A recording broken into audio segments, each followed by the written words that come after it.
Aristotle, the tragic hero is a noble person. Yes, he should belong to the upper social class. He should be a noble person. He shouldn't be a villain. He shouldn't be a bad person. The tragic hero should have a noble cause. Okay? So the noble cause of the tragic hero is a quest. Quest. Quest. So this means that the tragic hero, who is a noble person, has a certain mission to fulfill. He has a quest. So he has to fulfill a certain mission. He has a certain goal. His goal is a noble goal. That's why we call it a noble cause. For example,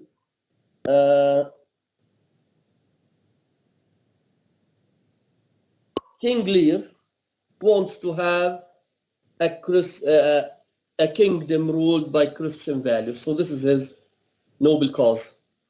Hamlet has a noble cause, and I told you last time that Hamlet's noble cause is to restore the social order into Denmark. He wants to give man back his position as the center of the universe. So this is Hamlet's noble cause.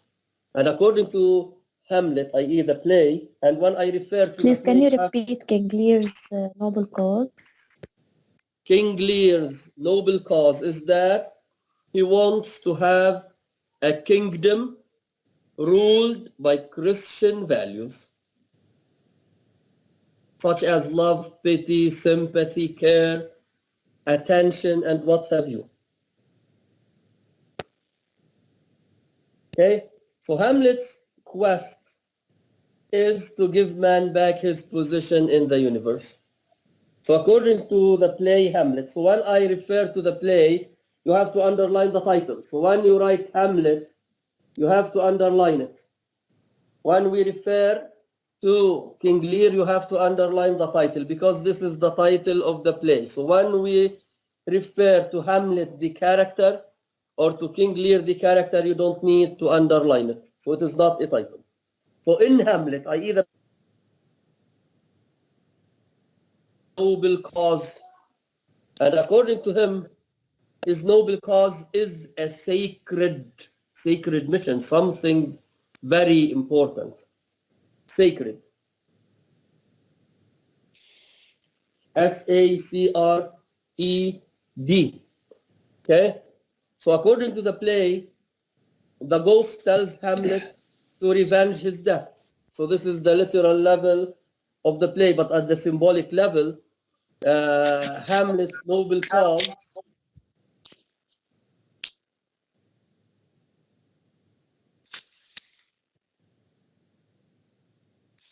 Okay, you have a question? Okay, Hamlet's noble cause is a sacred cause because he wants... Sorry, Doctor, I have a question. Yes. Okay. According to philosophy of Renaissance, is this philosophy controlled by the church or from a philosopher? No, philosophy. Is it related to Martin Luther King or another king or person? Okay, Martin Luther King emphasizes the idea of individualism, and I mentioned this last time. Yes. And I said, according to him, man is an individual person who has the right to read and interpret the Bible. Man doesn't have, i.e. the Christian person, doesn't have to refer to a priest or to the Pope to have the Bible interpreted. So everyone can read and interpret the Bible. So this is an emphasis on the intellectual potentials of man. Is it clear? So this is one aspect of the Renaissance, the issue of individualism, humanism, the role of man in the universe. Okay? Yeah. Now the idea that man is the center of the universe, this is related to philosophy. Yes. Okay, it has nothing to do with the Catholic Church. Because according to the Catholic Church of the Middle Ages, God was the center of the universe. Okay? Yes. So according to the Yeah. Catholic Church, man's duty is to win God's approval. So that's why during the Middle Ages, people used to buy pardons. Yes. Okay? So the Protestant Yes. church is a church that teaches, okay? So the articles of faith, of the Catholic Church, of the Protestant Church are different than the articles of faith of the Catholic Church. And I gave you examples. I said heaven, a hell, and a purgatory in the afterlife. According to the Protestant Church, there is either a hell or a heaven. Okay? So philosophy Okay. here, yes. Yes, it's clear. Okay. So back to Hamlet. So Hamlet considers his mission of restoring the social order a sacred mission. So that's why in the play he compares his father's command, his father's order, to one of the 10 commandments. So that's why he says, I will write in the tablets of my mind your commandments. So he uses a religious imagery here. So a commandment is something sacred. It is something religious. And the 10 commandments are known to all of you. So here Hamlet compares that the Christians and the Jews believe in. So it is a sacred mission. So Doctor, here, yes, Doctor, could you please repeat the sentence he said? I will write in the tablets. of my mind, your commandment, i.e. your order. So he compares Okay. his father's order to a commandment, to something religious. Okay?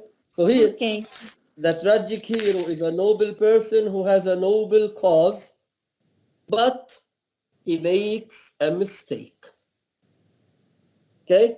So there is a certain miscalculation that takes place. So this mistake is called a tragic flaw. Flaw, F-L-A-W. Okay? So the tragic flaw. Something, I'm sorry to interrupt. Before they You don't asked a have to interrupt. question, we were saying,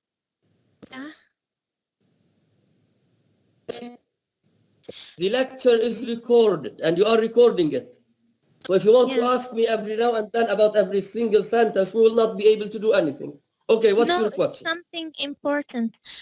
Before they asked you, you said that at the literal level, the ghost asked Hamlet to avenge him, but you didn't say at the symbolic level what did it mean. I said that at the symbolic level, it is not a matter of revenging his father's death. The symbolic level means that he wants to restore the social order. He wants to give man back his position as the center of the universe. Okay. And Okay, I thank you. mentioned this last time. Last time I said, under the rule of Claudius, man has been reduced to the level of animals. So Claudius is compared or is described as an animal. His queen Gertrude is described as an animal. So Hamlet is against this idea that maintains that man is a wretched animal. He doesn't approve of the Renaissance pessimistic view of man. He believes that man is God's image on earth. So that's why he wants to kill the king. So by killing the king, he destroys the source of evil that reduces the kingdom to a jungle, i.e. to a state of nature. Under the rule of Claudius, the kingdom has become a wilderness. It is a jungle populated by animals. And the strongest animal in this play is Claudius the king. So he is the strongest animal that controls this jungle. So Hamlet doesn't want to live in a jungle, so he wants to live in a civilized universe. That's why he wants to restore the social order. The social order is a civilized state. Okay, so this is the difference between the state of nature and the social order. And I mentioned this briefly last lecture. I said the state of nature means that man lives in a wilderness, man lives in a jungle and behaves like an animal. And the strong animal controls the weak animals. So this is Denmark according to Hamlet. Under the reign of Claudius, Denmark has become a state of nature. So Hamlet's noble cause is to restore the social order, i.e. the civilized state into Denmark. He wants to elevate man, to raise man from the level of an animal to the level of an angel and a god. So this is his noble cause. Okay? So here Do you mean, sorry, doctor, I'm sorry. Do you mean, doctor, he wants to restore the social order and to destroy the state of nature for the sake of those people that were killed at the end, to purge his society? Do you mean that? Yes. Exactly, that's it. So killing the king is symbolic of introducing the state of nature into Denmark. Killing Claudius means destroying the state of nature. Okay. Is it clear now? Yeah, very clear. Thanks, doctor. Okay. So the tragic hero has a tragic flaw, i.e. he makes a mistake, a misjudgment. Okay? So as a result of this misjudgment, he is destroyed at the end of the play. For example, Hamlet has a tragic flaw, and his tragic flaw is that he is a thinker, he is a philosopher. Hamlet is studying philosophy at Wittenberg University, so this means that he is a philosopher. And he thinks a lot, and he wants to make sure that Claudius is the one who killed his father. Okay? And he wants to make sure that this criminal should be punished not only on earth, he should be punished after death. So that's why when Hamlet tries to kill the king while he was praying, he stopped. He stops. He doesn't want to kill the king, saying that if I kill him now, I will dispatch him to heaven. So Hamlet thinks that his uncle is repentant. He is praying. Now he is purged of his sins. So if he kills him now, Claudius will end up in heaven. But Claudius is not repentant. Claudius declares that my words fly up, i.e. my prayers fly up to heaven, i.e. to God. My thoughts remain below, i.e. his thoughts, his ideas, his mind is still concerned with controlling the state. His mind is still concerned with owning, with possessing Gertrude, his brother's widow. So that's why he says, my words fly up, my thoughts remain below. Words without thoughts never to heaven go. So this means that the king is not repentant.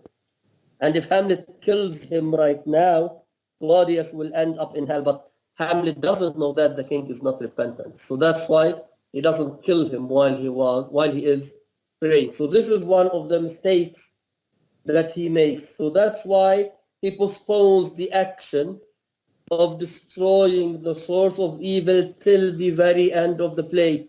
So at the end of the play, he kills Claudius his mother Gertrude is poisoned because she drinks the poisoned cup of wine.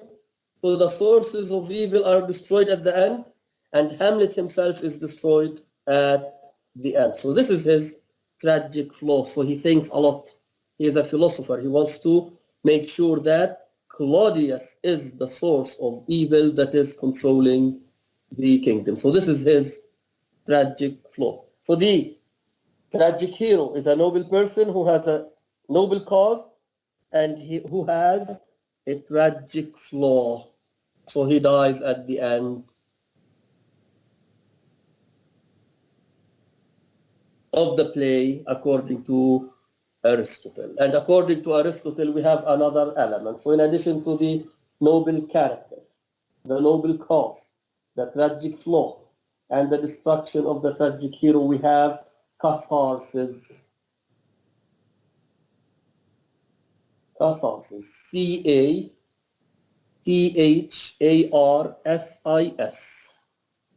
Okay?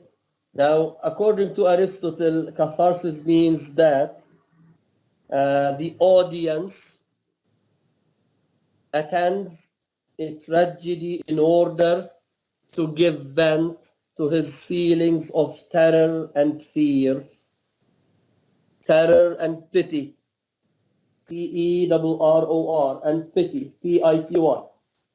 Okay? So according to Aristotle, as the audience watches a tragedy, the audience gives vent, i.e. expresses the feelings of terror and pity. So the audience pities, sympathizes with the tragic hero. Okay, so this is what Aristotle, or this is how Aristotle defines catharsis. There is another definition of catharsis, and this is in fact the symbolic meaning. Catharsis means that does the tragic hero achieve his goal? Okay, catharsis means does the tragic hero achieve his goal? Of course, in Hamlet, the tragic hero achieves his goal. So at the end of the play, Hamlet destroys the Bronze as king of Denmark. So there is a restoration of order at the end of the play.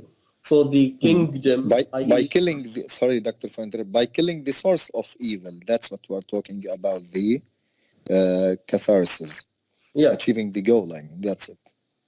Of course, but he has to restore the order, yes.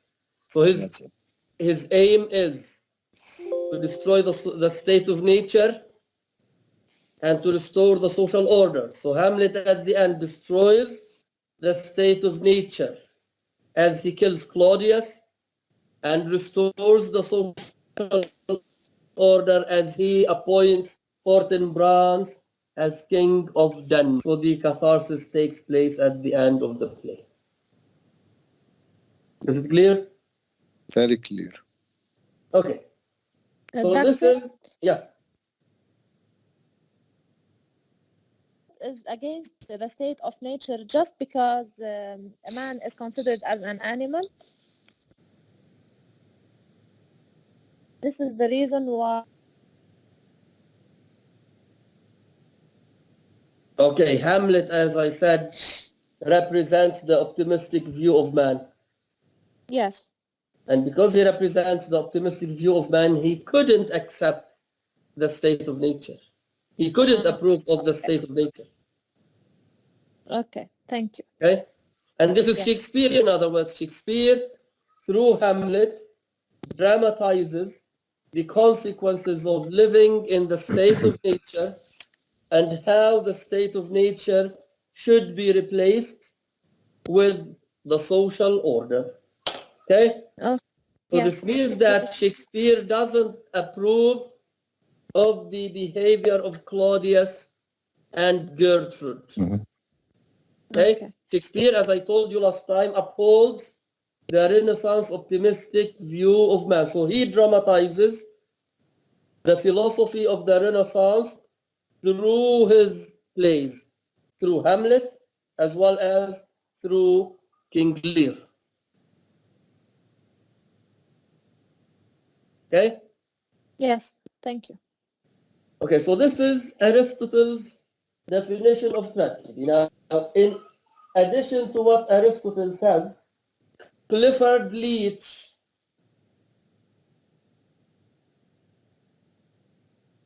CLI double FORD Leach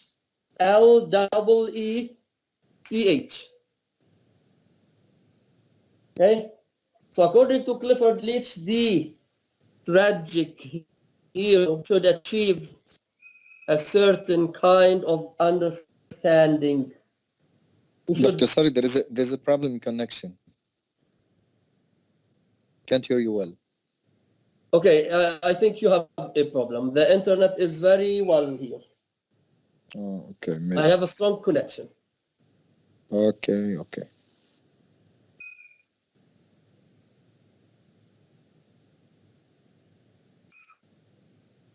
Okay, can you hear me now? Yes, I can hear you, doctor. Yeah, It's very well here in this way. very useful.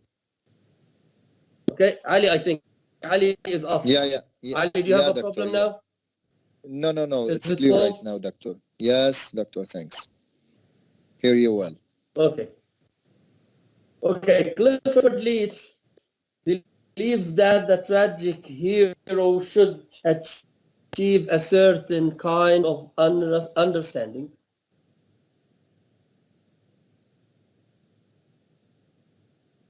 Okay? I will Okay.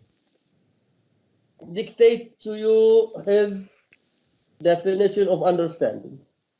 So according to Clifford Leach, you may write it down. Tragic heroes have the power to endure and the power to apprehend. Apprehend here means to understand. Tragic heroes have the power to endure and the power to apprehend. Ultimately, they are destroyed.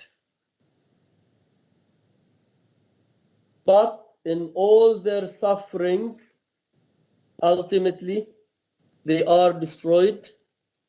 But in all their sufferings, they show an increasing readiness to endure, i.e. to endure the suffering. They show an increasing readiness to endure an ever greater awareness. Period. As shadows gather around them, they stand up. They stand up. The more resolutely they stand up, the more resolutely, i.e. they have the resolution to achieve their goal. The determination to achieve their goal. They see the human situation. They see the human situation with clearer eyes. They see the human situation with clearer eyes. This is the end of the quote. Okay?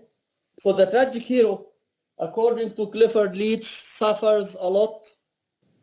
He is destroyed at the end, but amid his suffering, he achieves a certain kind of understanding. He sees into the human condition. He sees into the human condition, i.e. he understands the true nature of man.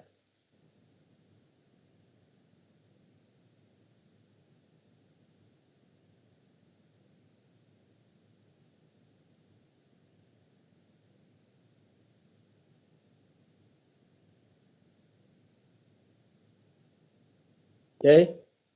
He understands the true condition, the true nature of man.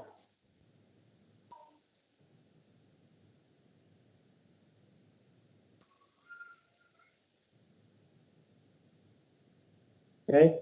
Here I will give you an example from King Lear. King Lear, throughout the course of the play, understands the true nature of man. He understands the true nature of kingship. He understands the true nature of civilization.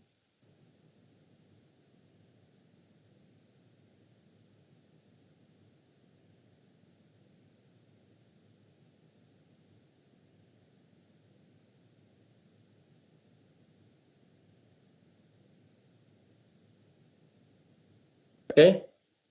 Hamlet realizes that it is his duty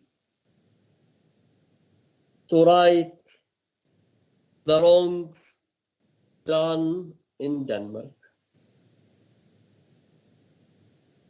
It is his duty to right the wrongs done in Denmark. So that's why he says at the beginning of the play, "O cursed spite," i.e., "O cursed fate," i.e., it is his fate, "O cursed spite, that ever I was born to set it right." So it is his duty to right the wrongs that are done in Denmark. So he is destined. It is his fate.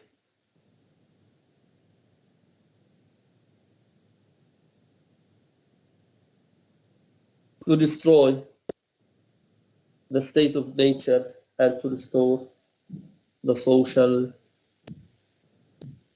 order. Okay? So this is it. So the tragic hero should achieve a certain kind of understanding. So that's why Clifford Leach says, tragic heroes see the human situation with clearer eyes. Okay? So that's why the tragic hero should be a noble person. So he should have a noble character. So we don't expect an ordinary man to see into the true man. Doctor, the tragic hero is the same as the protagonist? Yes, i.e. the hero. Protagonist means the hero, i.e. the main character. So Okay. you may have a protagonist in a novel. Okay? Protagonist here means the hero, i.e. the main character. Okay.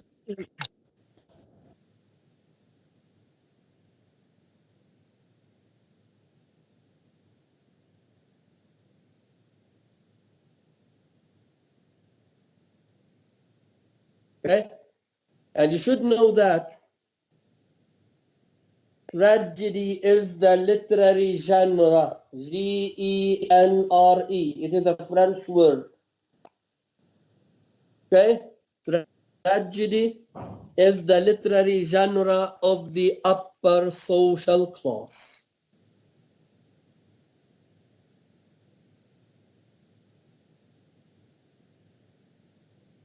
It is the literary genre of the upper social class. Genre is a French word. It has two pronunciations of English. The Americans pronounce it as genre. The British pronounce it as genre, which is the French pronunciation. Genre. Okay, so it is the literary genre of the upper social class. Queen Elizabeth herself used to attend the performances of Shakespeare's plays. Queen Elizabeth herself used to attend the performances of Shakespeare's tragedies. Okay, so the tragedy is the literary genre of the upper social class. Okay, it is different from the novel. The novel is the literary genre of the majority of people, i.e., it draws its characters from all social classes. Tragedy from the upper social class.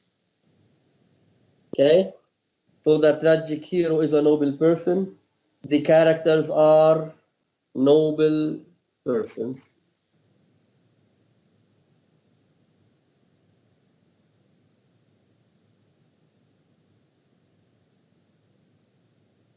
Is it clear? And the lower social class people are either servants or porters or people who attend on kings or queens or dukes. Okay, so that's why in Shakespeare's tragedies, the upper social class characters speak in verse. Yes, Hamlet speaks in verse. King Lear speaks in verse. Yes, verse. Othello speaks in verse. So all the upper social class characters in a tragedy speak in verse, whereas ordinary people, i.e. servants, speak in prose.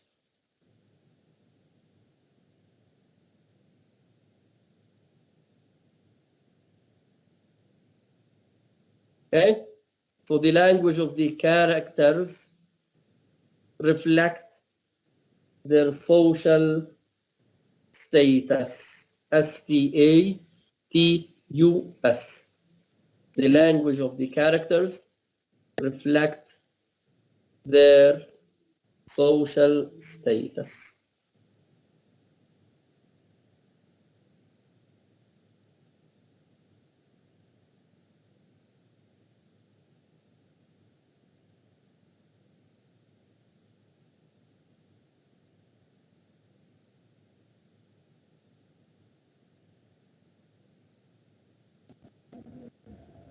Is it clear?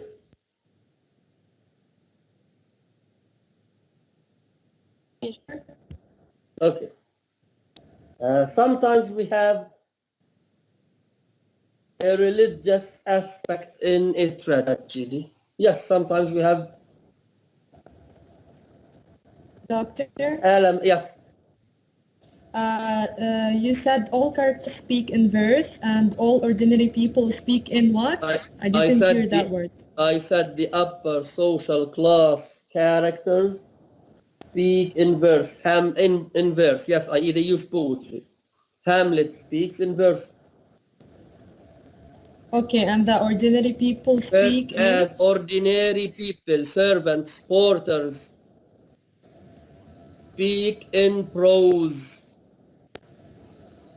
Okay, thank you. Okay, so the language of the characters reflects their social background, their social status.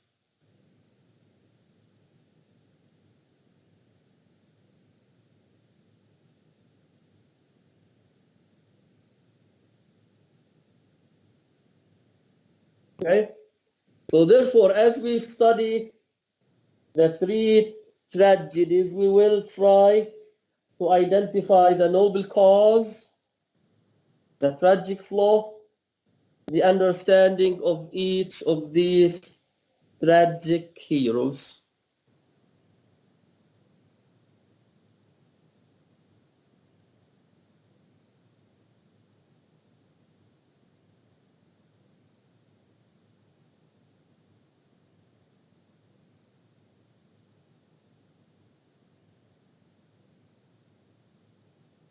And you should know that according to myth critics, myth, M-Y-T-H,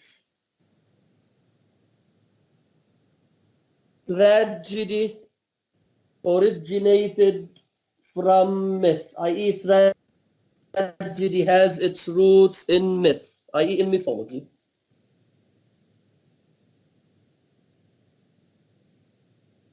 We know that myth deals with stories that present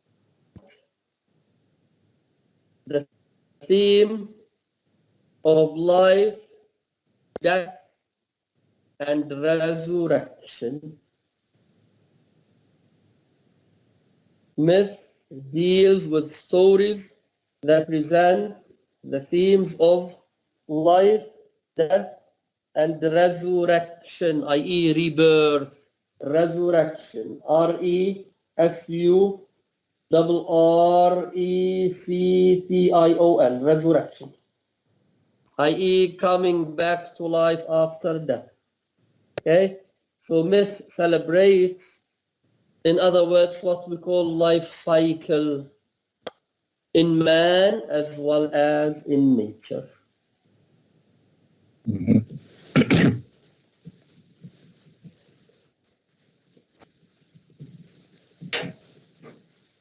Okay, so in a tragedy, And as an animal, as an I didn't nature, hear in nature, in man as well as in nature, we have fertility, then we have sterility, then we have to restore fertility. Okay. Okay, so the natural, natural sterility and natural fertility in a myth are symbolic of sterility and fertility at the level of man. Okay, for example, in Hamlet, the kingdom is described as an unweeded garden. Unweeded. These are the words of Hamlet. Unweeded garden. Weed is a kind of plant that is not necessary. Okay? So when you have a weeded garden, it means that you take care of the garden by destroying the weeds, the plants that are not necessary. So according to Hamlet, Denmark has become an unweeded garden. So the garden is a symbol of fertility. It is a symbol of life. Okay? So there is what we have life cycle. We have summer, which is the time of maturity. We have autumn, which is the time of ripeness. Then we have winter, which is the time of death. So this is what we call life cycle. Beginning of life, maturity, ripeness, and death. Okay? So the life cycle at the level of nature is symbolic of life cycle at the level of man. So the garden is a symbol of life, and the unweeded garden means that Denmark is a garden where weeds flourish and grow. And according to Hamlet, the poisonous plants have replaced the good plants. Okay? So this links Hamlet to myth.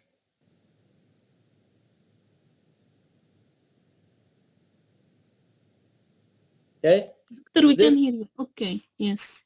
this idea links Hamlet, i.e. the play, to myth. So Hamlet is a mythical hero. He is a mythical hero. He has a quest, and the mythical hero dies at the end. He should sacrifice himself for the sake of the nation. According to myth,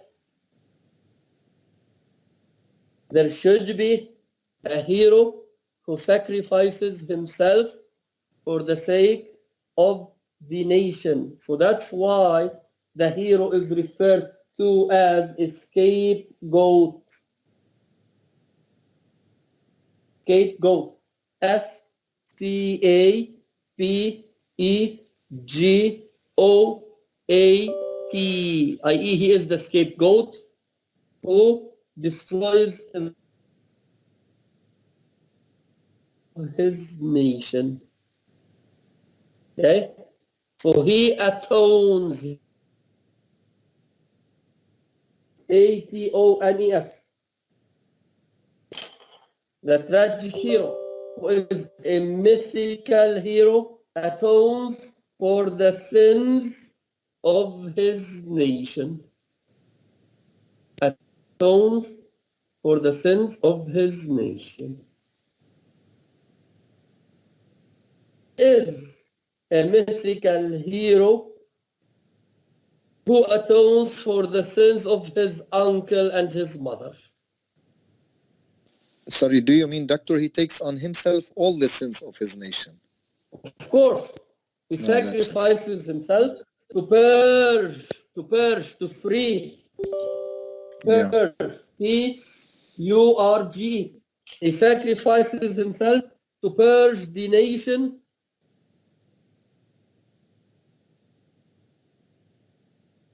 of its sins.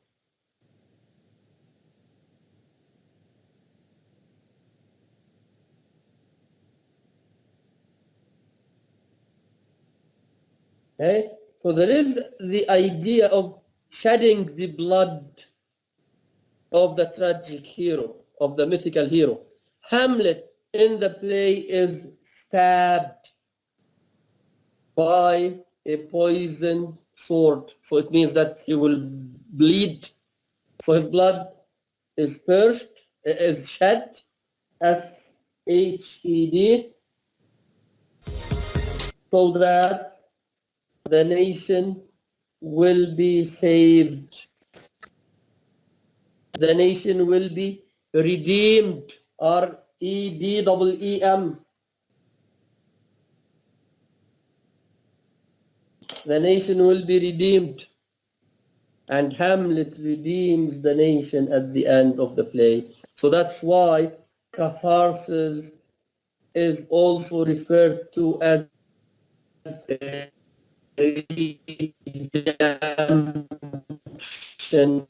redemption, or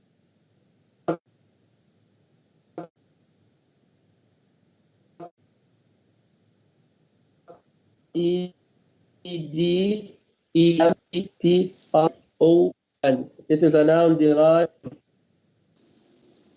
Hamlet is the redeemer here. Yes. Is the redeemer.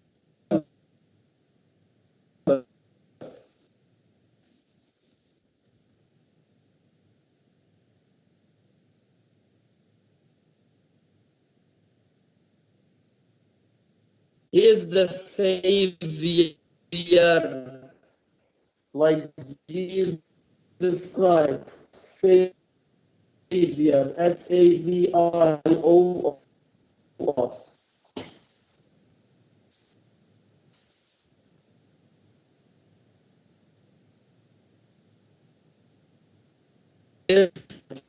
Jesus, Bible, Jesus, C-I-A-L.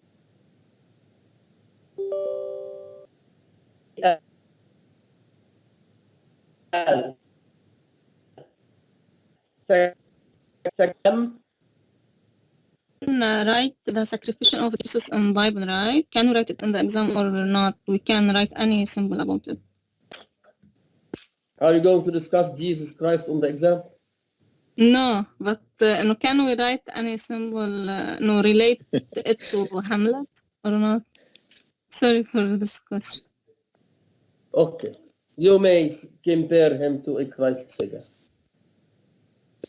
Okay? Mythology, it's not a story, right? What? mythology is not a real story. Myth is not a real story. It's not a real, of course, a myth is not a real story. Myth. How can you consider Jesus as not a real story? I'm not saying that Jesus Christ is a real Just as story. a tragic hero. I said we can read, we can study Jesus Christ's story from a mythological point of view, i.e. we apply the mythological approach to understand his life and his duty on earth. I'm not saying that Jesus Christ is not a real character. Okay, thank you. I To be said a saint. we can use mythology as, and this is what we are doing in the mythology and archetypes course.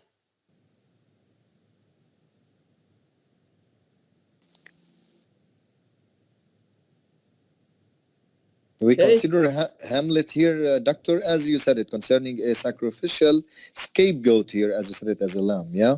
Of course, he is a sacrificial lamb, a scapegoat, because he atones for the sins of his nation. And here the sins are committed by Claudius and Gertrude. Jesus Christ is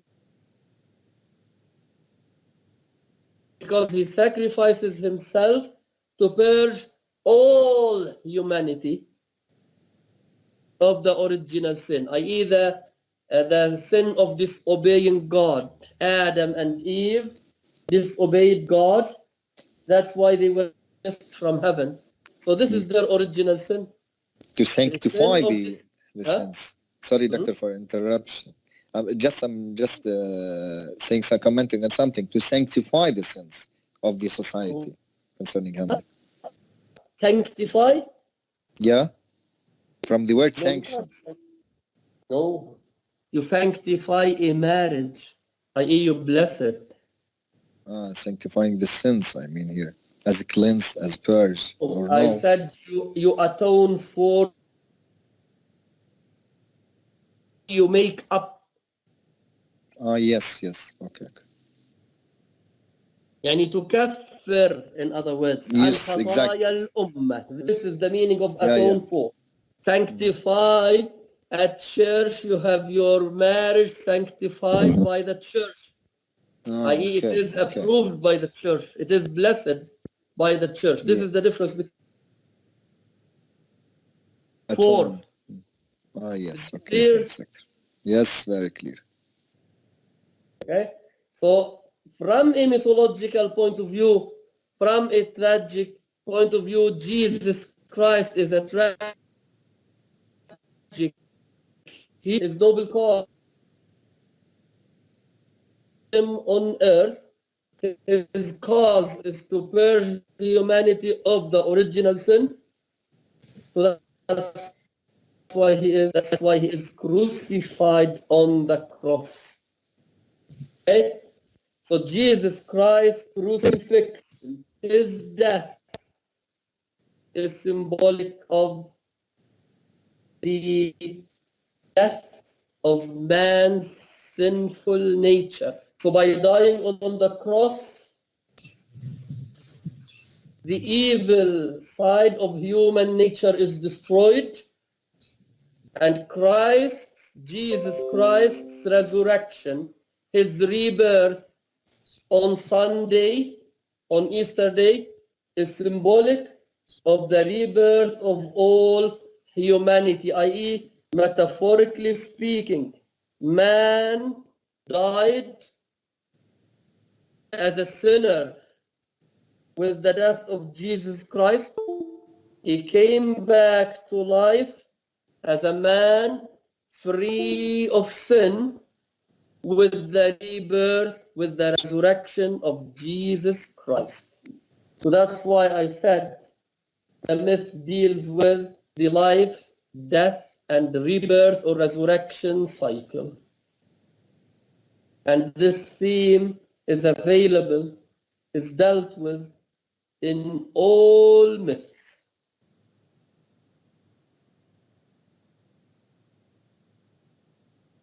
Okay, so the natural sterility that we have in Hamlet is symbolic of man's life that is destroyed by sin.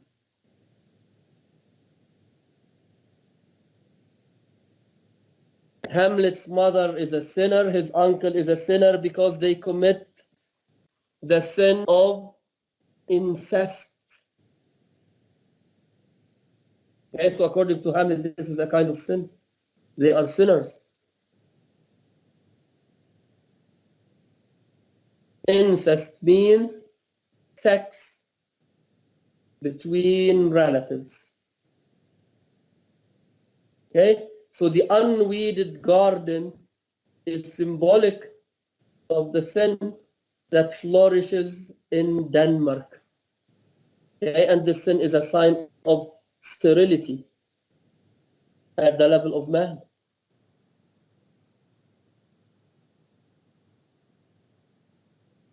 Okay, so that's why Hamlet wants to weed, i.e. to destroy the unnecessary, the poisonous plants that poison the lives of the Danish nation.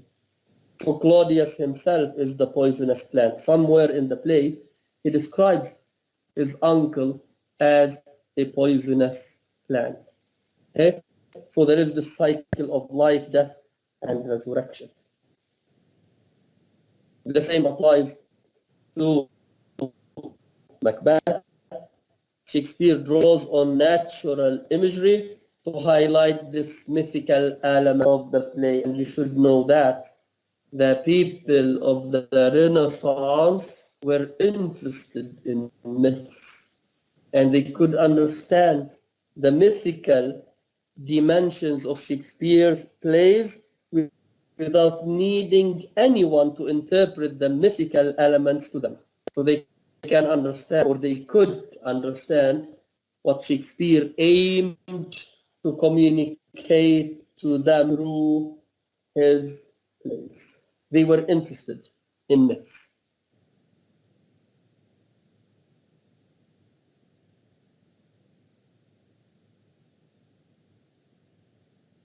Is it clear? The Elizabethans were interested in myths.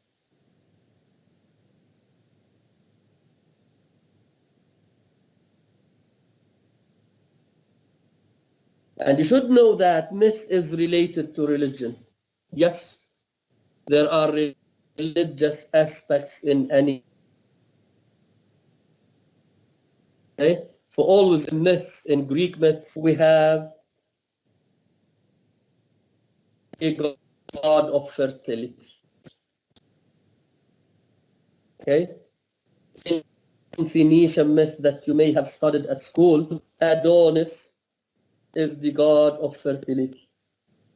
And the ancient Phoenicians used to celebrate the season of spring by celebrating the death and the resurrection of Adonis.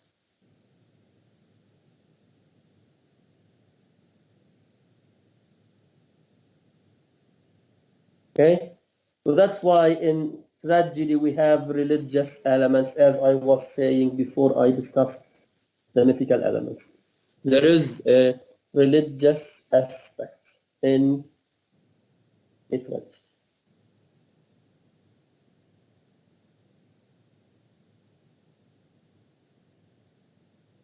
Hamlet is terribly religious. He is a terribly religious man.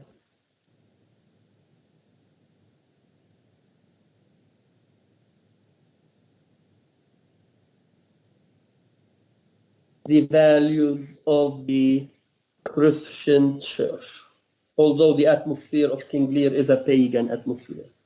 King Lear swears by Jove, he swears by Jupiter. And we know that Jove and Jupiter are Roman gods. They are not Christian. So the atmosphere is a Christian atmosphere, is a pagan atmosphere, but the values that are expressed through the play are Christian values. In Oedipus the King, we have also religious elements. Oedipus is the king who wants to know why the nation is suffering. He sends a person to the temple of the god Apollo to get an answer. And Apollo sends, or what's his name? The prophet Tiresias tells Oedipus that the source of evil is the murder of the king. Okay? So the king has been killed, and the source of evil is this murderer. So the murderer should be banished from the kingdom. So according to myth, the health of the nation, the life of the nation is associated with the health of the king. Yes. So Claudius is the king. And because he is a sinner, the whole nation is suffering. In Macbeth, Macbeth is the king, but he is a sinner, he is a murderer. And because he is a sinner, the nation is suffering under his reign. So that's why the king who is a healthier king. So the sickness of the king is not necessarily biological sickness or physical sickness. So the sickness of the king could be moral. So in the case of Macbeth's sickness is moral. In the case of Claudius, his sickness is moral. Okay, so he is a diseased king. So that's why we have the imagery of the disease in Hamlet as well as in King Lear. So the imagery of the disease is symbolic of the diseased king who inflicts pain and suffering, damnation. So this diseased king should be replaced by a healthier king. So that's why Claudius is killed, Macbeth is killed, and both of them are replaced by strong and healthy kings. Claudius is replaced by Fortinbras, Macbeth is replaced by Malcolm, and Malcolm is a young person who upholds the teachings of the church. So he is a Christian figure. And it seems to me that Shakespeare in Macbeth approves of the king who upholds the teachings of the church. Macbeth doesn't uphold the teachings of the church. In Henry V, Henry V is not a threat. Okay?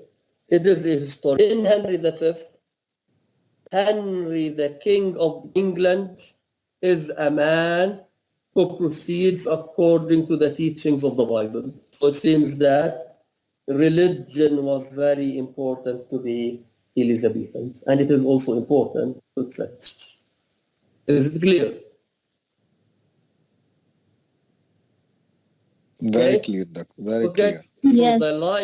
the life of the nation is associated with the life of the king. So that's why the diseased king should be destroyed and should be replaced by another king. And the king should be healthy, should be vigorous, should be strong. So his strength leads to the strength and to the life of the nation. So this is tragedy. We have now the social order and the state of nature. The social order and the state of nature.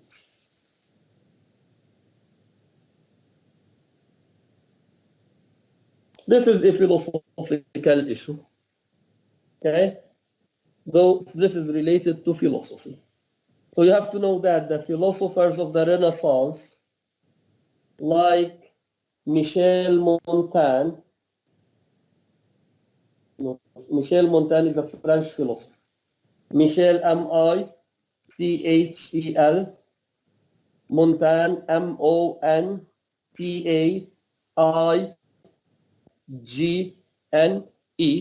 Michel Montaigne is a French philosopher. Thomas Hobbes is an English philosopher. Thomas, Thomas, Hobbes, Hobbes.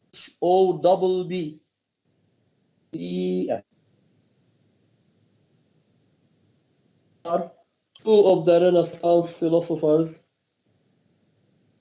that dealt with the issue of the state of nature and the social order. Okay?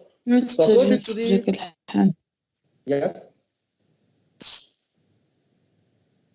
Do you have a question?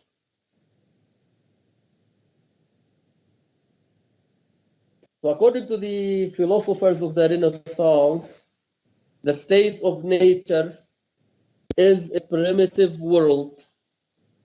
The state of nature is a primitive world. It is a wilderness, a jungle.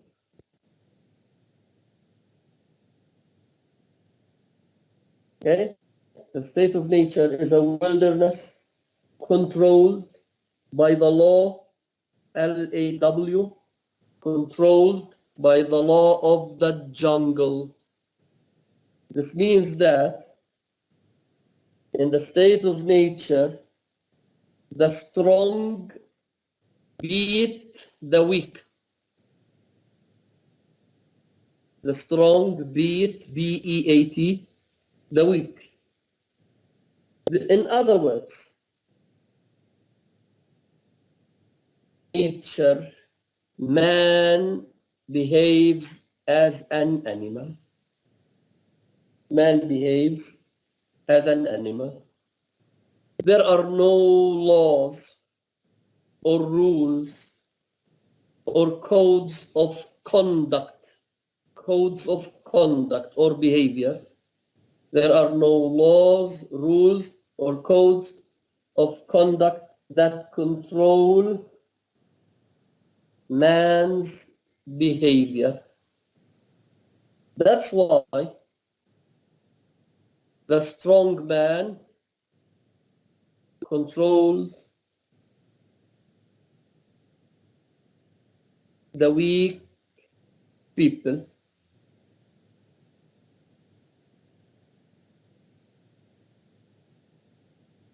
So in the state of nature,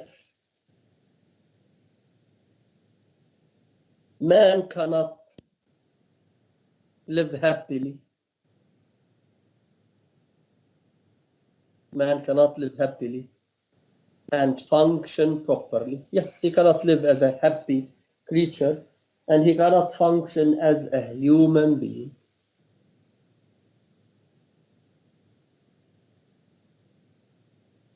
Okay? So because the state of nature is associated with safety and security, because the state of nature is associated with lack of safety and security, man develops from the state of nature to the social order. Man develops from the state of nature to the social order. In other words, man builds a society where he can live and function as a human being.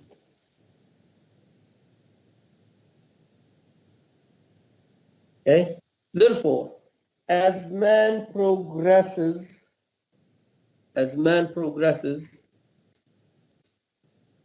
from the state of nature to the social order, he introduces laws in order to control man's behavior.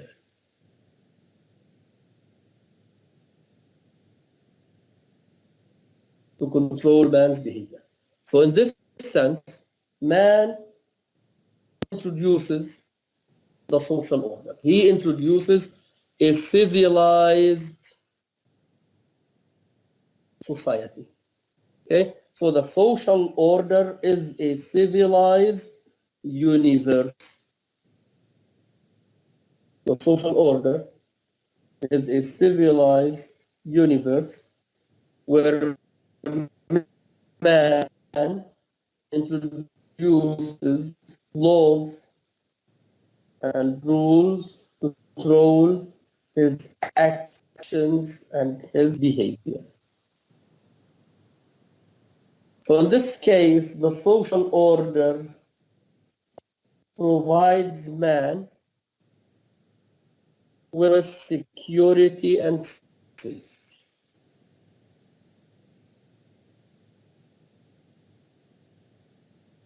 The social order elevates man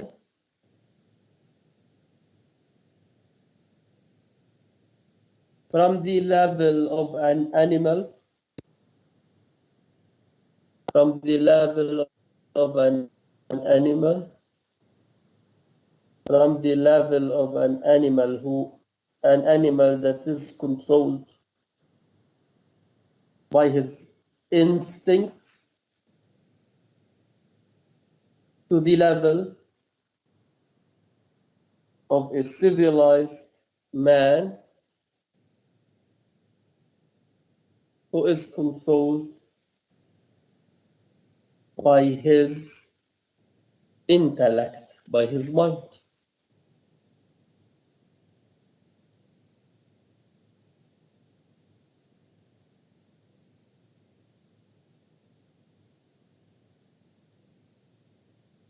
Of nature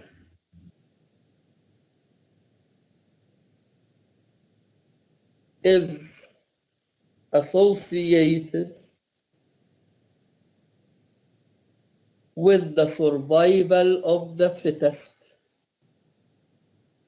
The fittest.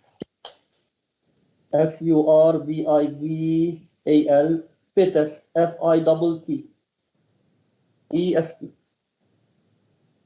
the survival of the fittest. Okay, i.e. the best, the strong can survive in the state of nature.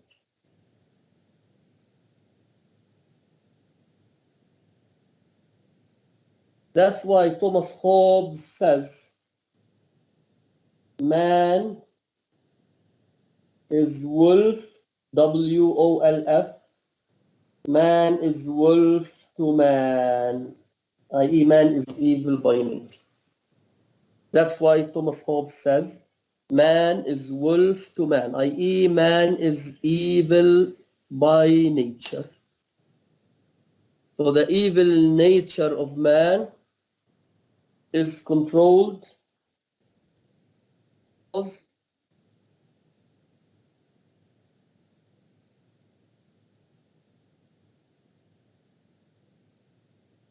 the evil nature of man is controlled by laws that are introduced as a result of building social order, i.e. a civilized universe.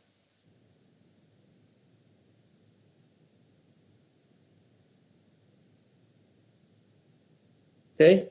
So in the social order,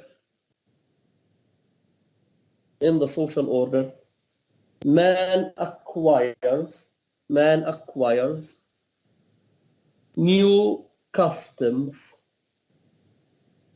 new conventions, and new habits.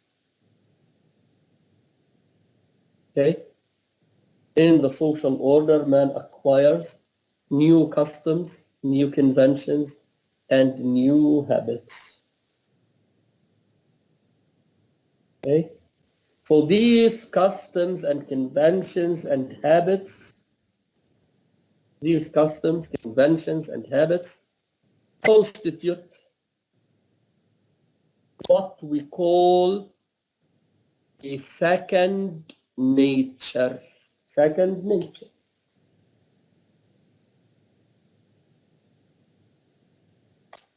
Okay?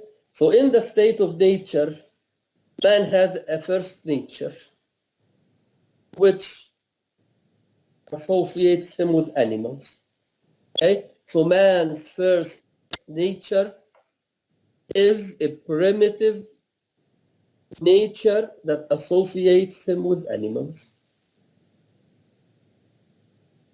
In the social order, man acquires a second nature.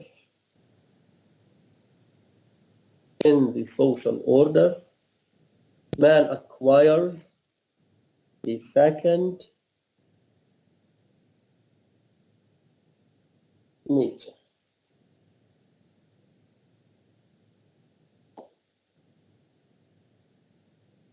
Okay? So this second nature is made up of the customs, traditions, inventions, and habits that man acquires.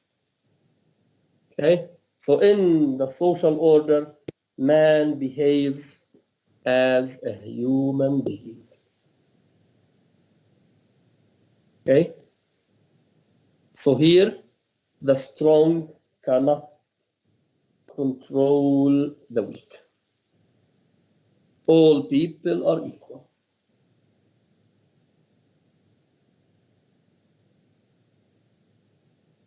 Okay? In the social order, all people are equal. They are treated equally and they are considered human beings. Okay? So the philosophy of the state of nature and the social order is one of the philosophies that Shakespeare deals with in the 4 plays that we will discuss in this course.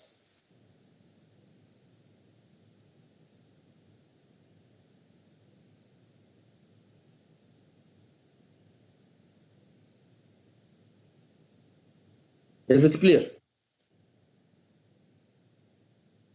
Yes, doctor. Okay. So next time we will start discussing King Lear. Doctor, may I ask you a question, but it is not strongly related to the play. Okay. Can I? Okay, go on. From this point of view, they consider the Jewish equal to other people, but they must not consider them equal because they Why are not? criminals. Because they are criminals. Okay, Isn't it? okay, wait a minute. When we study English literature, we have to put our religion aside. I know you are a Muslim girl from your name. Okay? Yeah.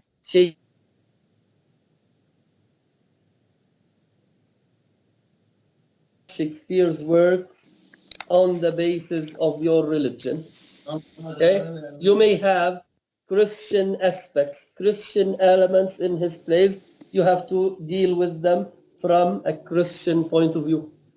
Okay? Yes. So you can't say that the Jews shouldn't be considered equal to other people because they are criminals. Okay, doctor. I have another question. Go on. Imam Ali said, as you are, you have the king. And the king is image of your habits and behavior, right? Is this related to Claudius? No, all people are sinners, and that's why Claudius becomes a king for them, and he dominates them? Or it is very far from this point of view? Okay, no. Don't try to study a Western text from an Eastern point of view. Okay. Hamlet is not a sinner, right? Not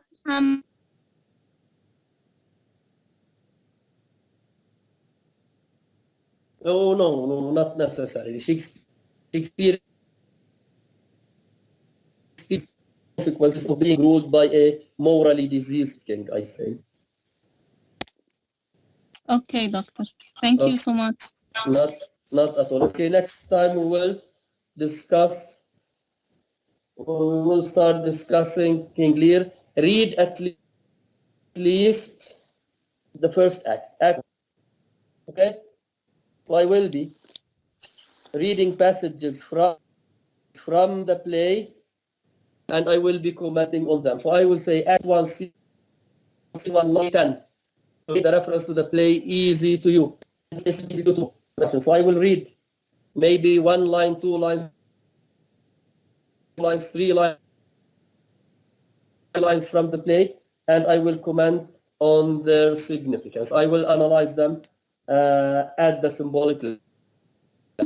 Yes. From which play must we read the What? I didn't from know. King from Lear. which play? From King Lear. King Lear. Okay. See you next time. Okay, thank you so much. But Okay, so I see need to you. know next Wednesday vacation or we will have a lecture. What? Next Wednesday it's a vacation or we have a lecture. No. You have only Friday and Monday off. Okay. Okay, we have a class. We have a class on Wednesday. Yeah. Okay. Thank you, Lord. Okay, thanks, doctor. Thank you. Thank you. Stay safe, doctor. Thanks. We will meet next time. Thank you. Thank you, Doctor. Thank you.